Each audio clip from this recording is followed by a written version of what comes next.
Welcome to All Things Chiropractic.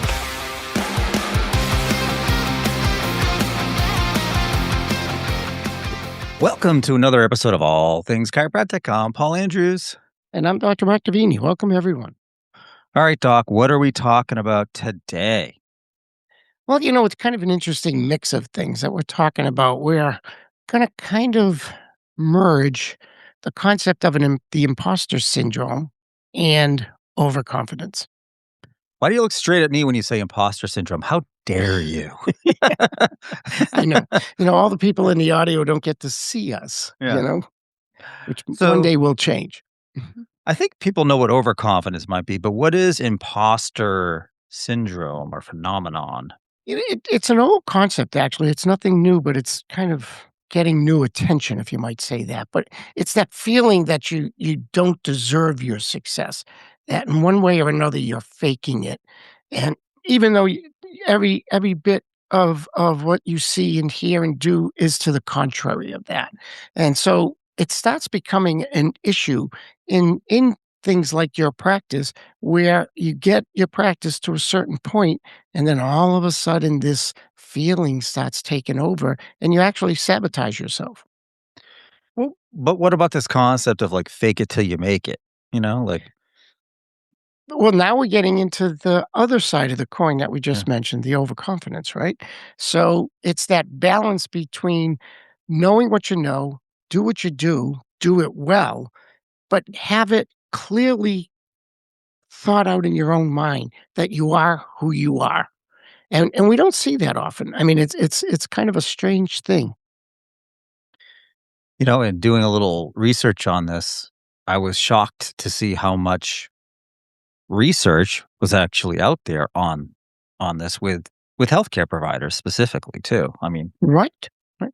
Well, here's some common signs if you wanted to kind of look at it and say, okay, how do I know am I in this imposter syndrome / overconfidence dilemma, right? You doubt your abilities. No matter how much you achieve, you still think you need to achieve more. You keep downplaying your success. You throw the word luck out way too much, right? You become you overwork. You say, "Well, I need to do more and more and more." And somewhere along the line, you have this fear of being judged. So you know what you know, you say what you say, "Oh, I'm great at it." And then some situation comes up, maybe court, where you have to sit there and actually defend what you actually are and what you say. And you have this excessive fear about it because now all of a sudden somebody's going to look behind the curtain. you know, I often wonder, especially with like new grads, do they suffer from this? Are they, do they feel like, hey, I'm not that prepared for the real world? Or are they feeling, I don't know, docs, if you're new out there, are you feeling like, hey, school prepared me for this? Or maybe you've been around for a bit and you're like, yeah, school never prepared me for this. But how would school prepare you for this? I mean, it is about seasoning, isn't it? I mean, Right, right. Well, again, there's like grades of knowing, right? And there's that, excuse me, that unconscious competent. That's the person who it just happens. They know it all so well. It just happens because they've perfected things. They've excelled in things to the point they know what they know. So they have that unconscious competence. And then you have that unconscious competence. You have the conscious incompetent, where you are aware of the things you don't know. And that's kind of in the middle of your growth pattern where you say, all right, I don't know everything, but I do know some things. And so, but I need to learn more to get good at it. And when I get good at it, I become the conscious competent. I now know what I know. I may need to know more, but I now know what I know. Students who graduate are in that unconscious incompetent phase. They don't even know what they don't know. right. But it seems to me that the education system for chiropractic almost sets up the graduate for this because, we recently talked to Dr. Bill Owens, right? And he talked a lot about the differences in education where a medical student when they graduate, they go into a residency. So they know they don't know squat in a sense. They got the foundation, but they have to go through the experiences. But they have mentors and others there to support them. With chiropractors, you graduate, most of them will either associate with a doctor, and which means they're probably working opposite hours to expand the office hours, or they're in a silo and they work for themselves and they don't have that kind of opportunity for years like in residency, right? So Yeah. the system seems to be built to sort of shepherd this kind of fear of failure and fear of being inadequate. Well, we do externships. We don't do internships. We do an extern while we're still in school. We practice while we're in school. And the problem comes that we, like you say, once we graduate, we don't have that ego building period of time where somebody like the military, when you start doing internships in medicine and fellowships and all of that, they break you down and then they build you up. And then they build you up from the ground up so that they know you know. We have to do all that on our own. Yeah. So, unless they change the whole format of how a chiropractor becomes a chiropractor, I mean, we're left with, right, what? We're left with trying to connect with our peers, which I don't think chiropractors do at all anymore like they used to, right? There used to be the days No, where not at you'd go all. back to your hometown, you'd be welcomed by the chiropractors in the area because there weren't that many. You'd share adjustments, you'd check in with them, you maybe join your trade association. They might have local chapters or state functions where you get to know everybody and you get a support system around you. But I think today there isn't that connectivity. I mean, tons of it is just online now, right? On demand. Nobody wants to be in person, so there's that battle. But also there's the feeling of, hey, there's a new chiropractor in town. They're going to take patients away from me.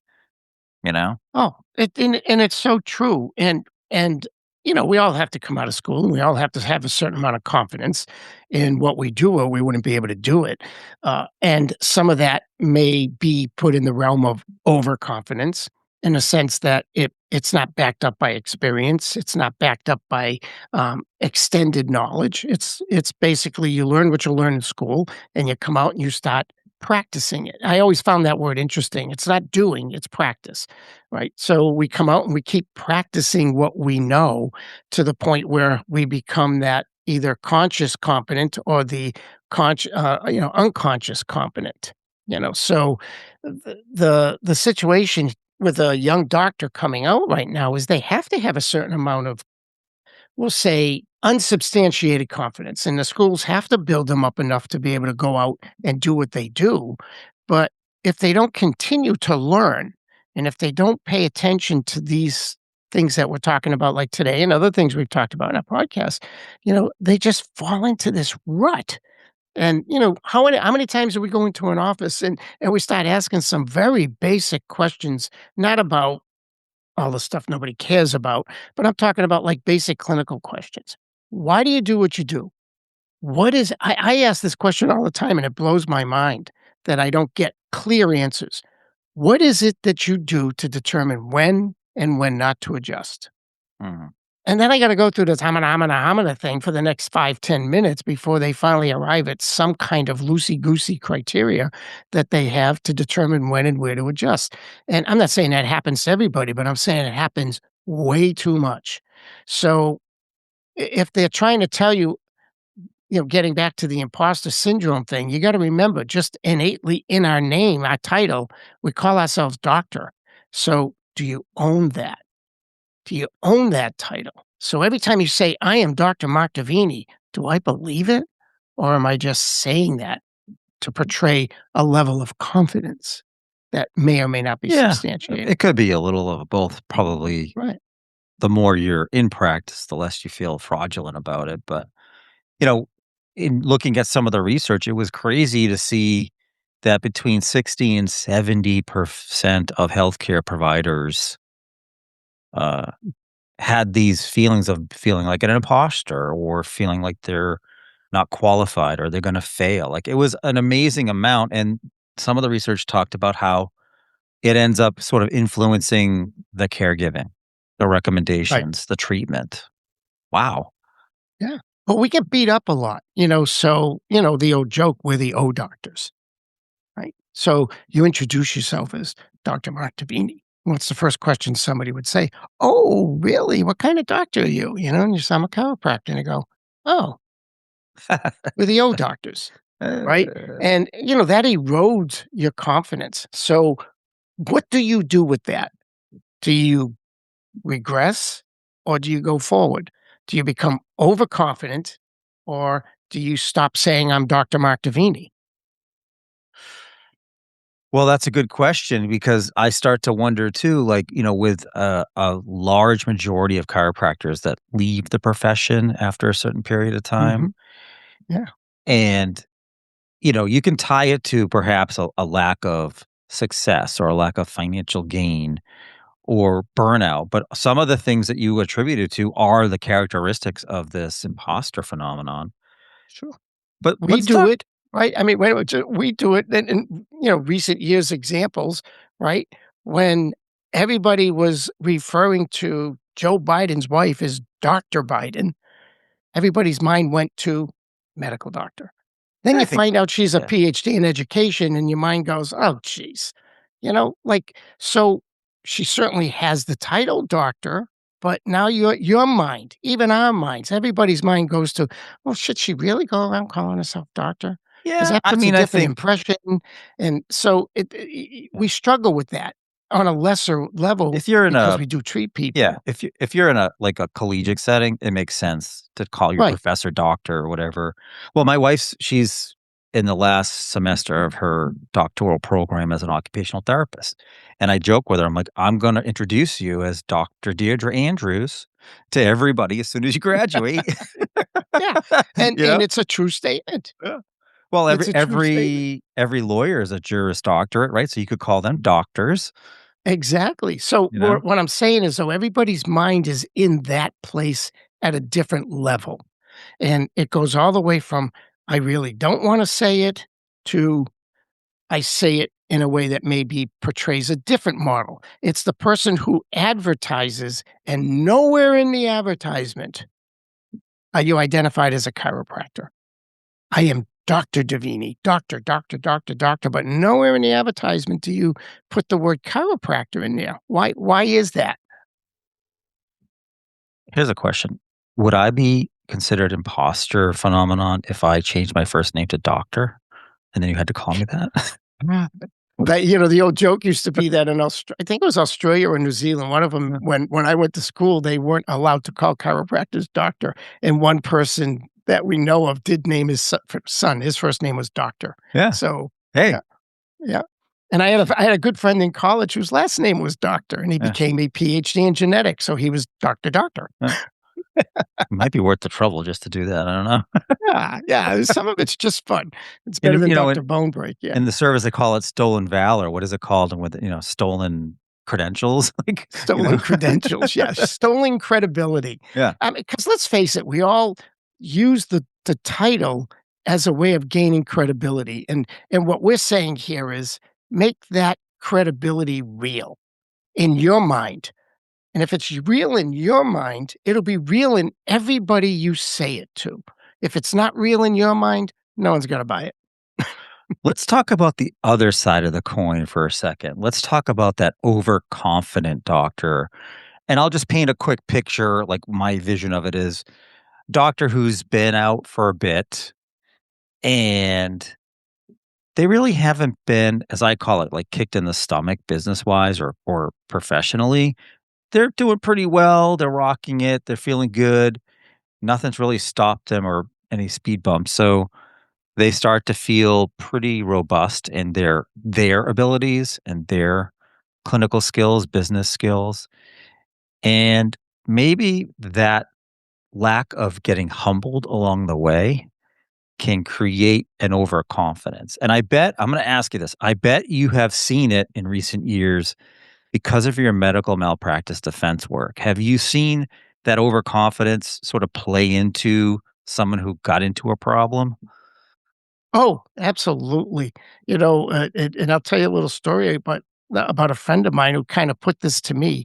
I had a patient who was actually his patient, and the patient came to me after treating with this chiropractor for a bit because they weren't getting the response they wanted. And then later on, he comes to me, and I start treating him, and the patient did a little better than what he did with this other doctor. And so we're meeting, we're talking, and he says, "Oh, so and so came over to you." He said, "Do you know why you got him well?" Right, and I looked at him, and of course, in my mind, with my overconfidence, Uh-huh, uh-huh. thinking, my mind's going, "'Cause I'm a better chiropractor than you." Uh, And his answer was, "Because you didn't know enough to know you couldn't." oh. And I went, "Oh my god."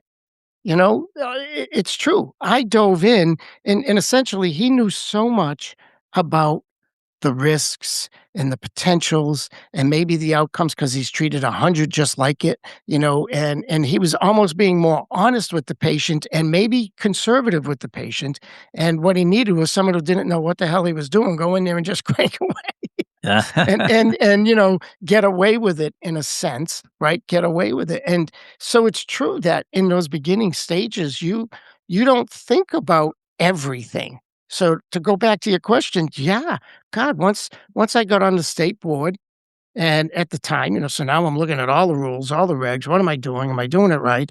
And at the same time, I was doing my diplomat in neurology. So now there's all this new information being poured into me, right? So I got all this information plus all this new risk management mindset going on at the same time. And you realize, oh my God, at that point, I'd been in practice almost 10 years.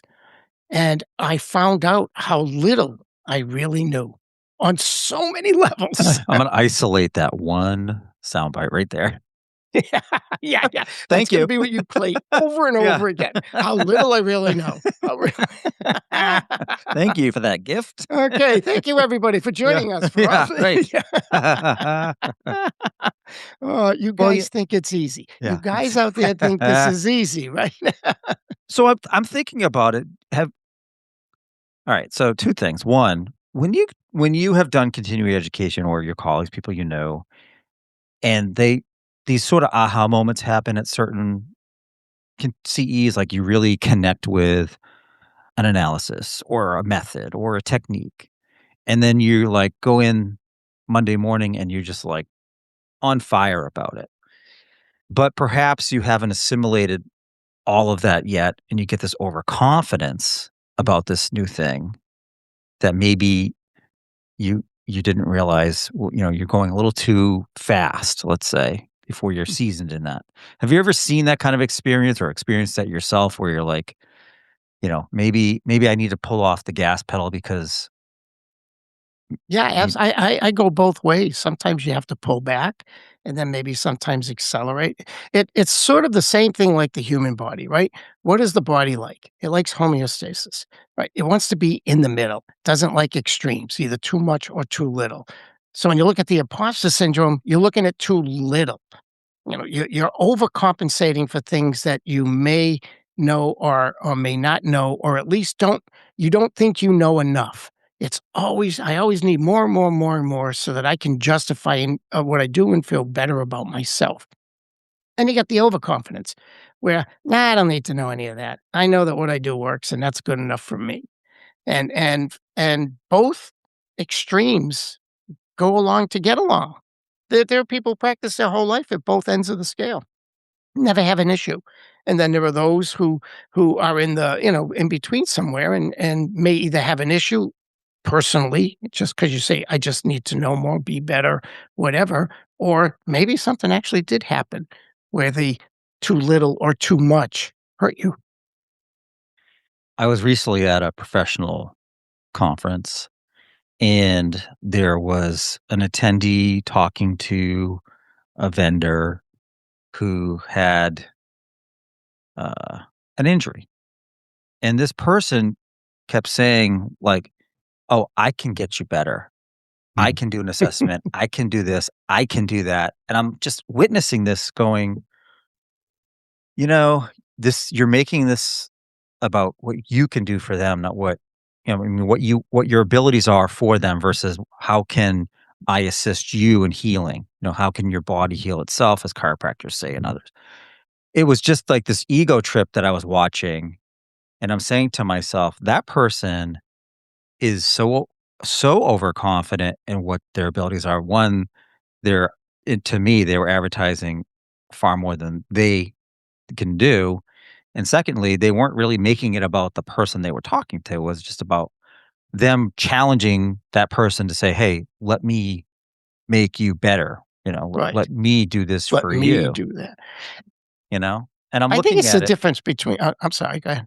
I'm just looking at it and saying, Yeah, well, the phenomenon of imposter syndrome and the issue of overconfidence or being too cocky, they're they're sort of both sides of the same coin. You're making it about you. right. And, I agree, and again, let's even parse out the difference between confident and overconfident. So if you're confident, it's based on the reason, hopefully good reasons. You know what you know. You have a command of your information, of your abilities, of your skill, your communications, whatever. I had a friend who became a chiropractor because at one point in his life when he was younger, he has extreme right lower cramping type pain, right lower quadrant abdominal pain, right? Most of us would think appendix, right? He needs an appendectomy. Goes to the hospital, and that's what they diagnosed him with was appendicitis. He had a friend who was a chiropractor. Chiropractor visited him in the hospital and talked to him a little bit, and he said, "You don't have appendicitis. Get your ass out of that bed and out and get. We got to go to my office, and we'll fix this."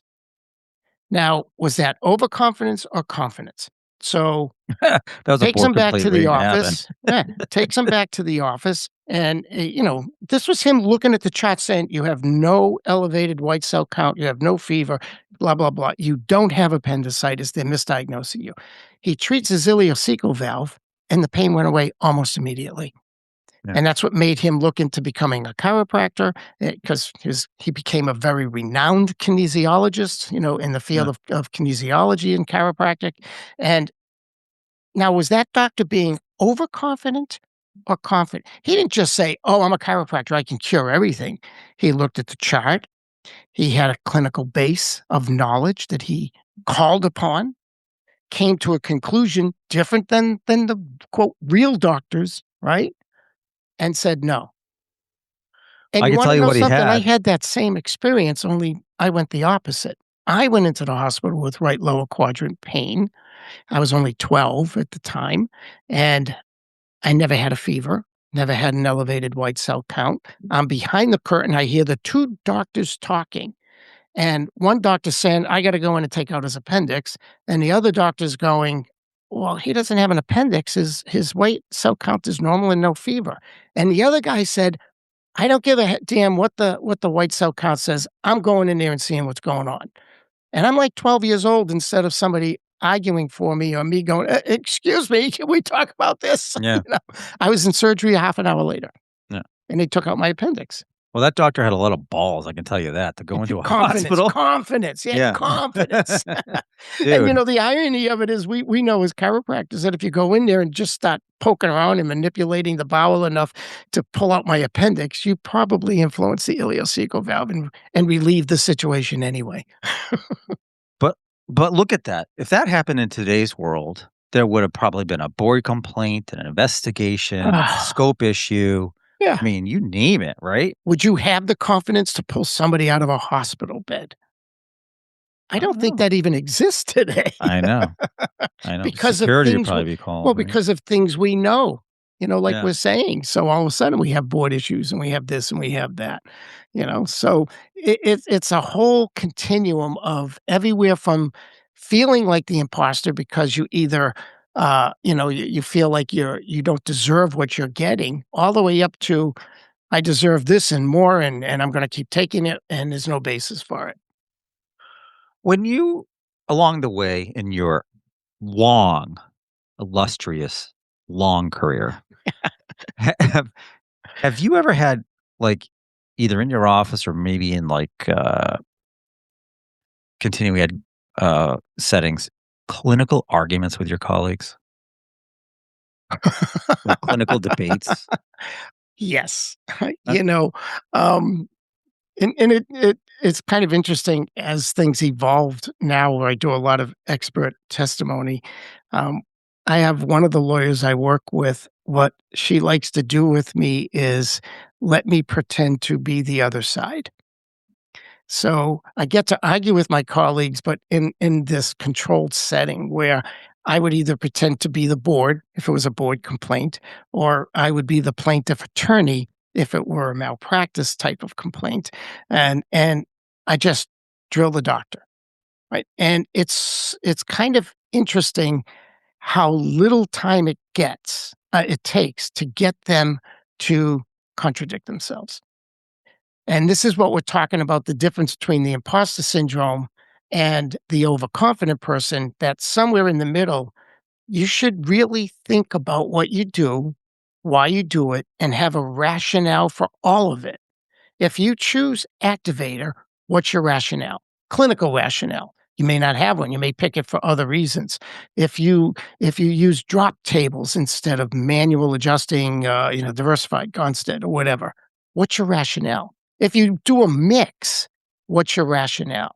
If I treat this or that, what's your rationale? And what I have found is that chiropractors exist without rationale.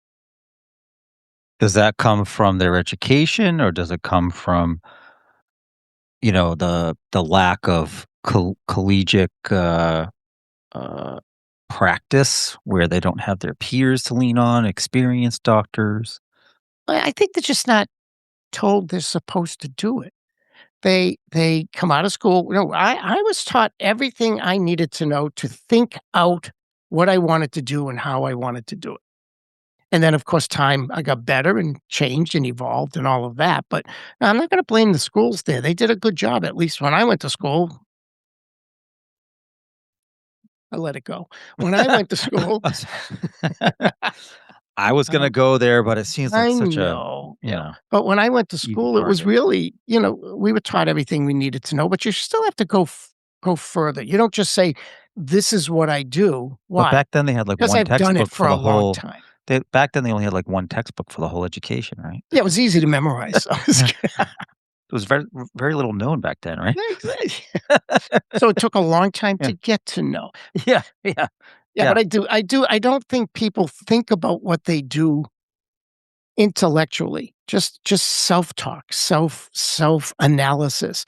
I do what I do, what's the reason why I do it? And if you can always come up with, that reason.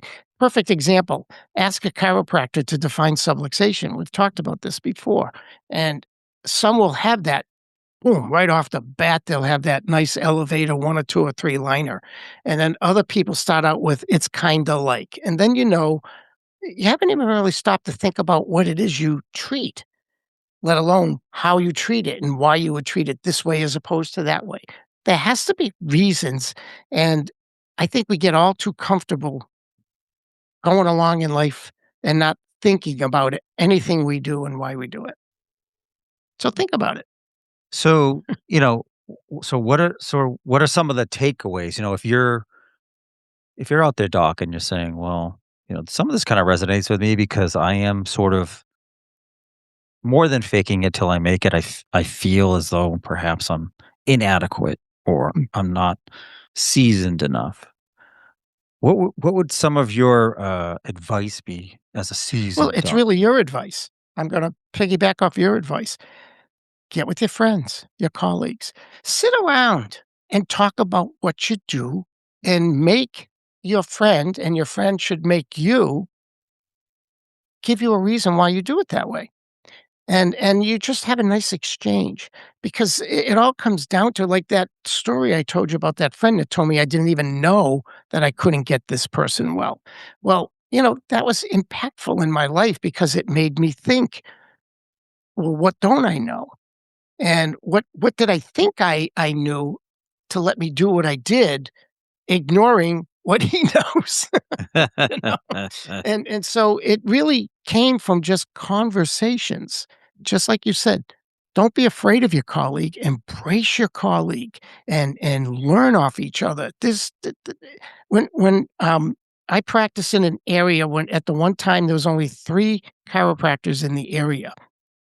And So I sell my practice literally two doors down where my old office was. I had moved from one office to the other. I had a chiropractor call me up and ask if I would mind if he rented my old office. Wasn't mine to rent, but he didn't want to impose if I felt that was infringing on my space. I said, no, please come on down. Right. Not too many years later, someone opened up literally the door next to him. So within 150 yards of each other, 200 yards of each other, we had three chiropractors. And you want to know something? We all did well. Did that guy or girl knock on the door to say, "Hey, I'm moving in," or no? Called me up. We were friends. Called me up and said, I'm thinking of renting your old space. Is No, that not that. The something? one that Oh, moved in, a couple of years later, you said showed up, right? Didn't you say they called you, but then somebody else moved in after that? oh no. Then another chiropractor moved one door down from Yeah. him. Did that So, other chiropractor I don't knock know on the if door? I was gone by that point. So Yeah. Well, the do you know person if who they bought talked my to him? Because practice. my Yeah. point is Yeah. They don't that talk doesn't to each other, happen. though. They just, Yeah. "Oh, have you ever talked to Doctor so and so? Oh, yeah, I met him. Yeah, he's a nice guy, or she's a nice woman," but the whole point was no communication. Well, that's it. Because you said, your advice was to talk to your colleagues, but I'm not sure how many chiropractors who are newer Mm. actually do that, No, that's what I'm saying. That's the you know? advice. That's the point of if you're gonna walk away with one thing from what we're talking about here is communicate to your colleagues, challenge each other to mm, to come up with reasons and rationales for everything you do, because that could be the person that's the expert against you someday. You never know, because that happens, unfortunately. So you want to know what other people think, not just what you think, because what you think may only be to a certain level, and you may exist in that unconscious incompetent stage forever. Right. Yeah. I mean, as you say, it's practice. It's not perfect. So continue to develop yourself, and that I think that confidence will come. And if you're overconfident, look out because Yeah. that speed bump is probably coming. Yeah, do you know how you know you're overconfident? You How? don't think you need to know any more than you know. Well, That's a sure that sign leads you're me to overconfident. a famous quote from Socrates, right? The only true wisdom is in knowing you know nothing, right? Exactly, Right. exactly. So And just for our our geeks out there, Mr. Spock would say logic is the beginning of wisdom, not the end. right. The more I learned I didn't know. Yeah. See? Simple as that, right? So, He said it again. There's a second live long and soundbite. prosper. Excellent. Well, all right. Well, that was good. Yeah. Yeah. Who knew? Now I Right? feel way more confident that I can go forward Yeah. and know what I need to do to develop more confidence. I lost my self-esteem along the way. I don't know why. I was kidding. Oh, All right. Well, thanks again for listening to another episode of All Things Chiropractic. I'm Paul Andrews. I'm Dr. Mark Davini. Exactly. Thanks for listening to All Things Chiropractic. We'd love to hear from you. Visit allthingschiropractic.com with comments, episode ideas, or questions. Or connect with us on Facebook and Instagram at All Things Chiropractic Podcast. Be sure to join Dr. Mark Davini and Paul Andrews next time for another episode of All Things Chiropractic.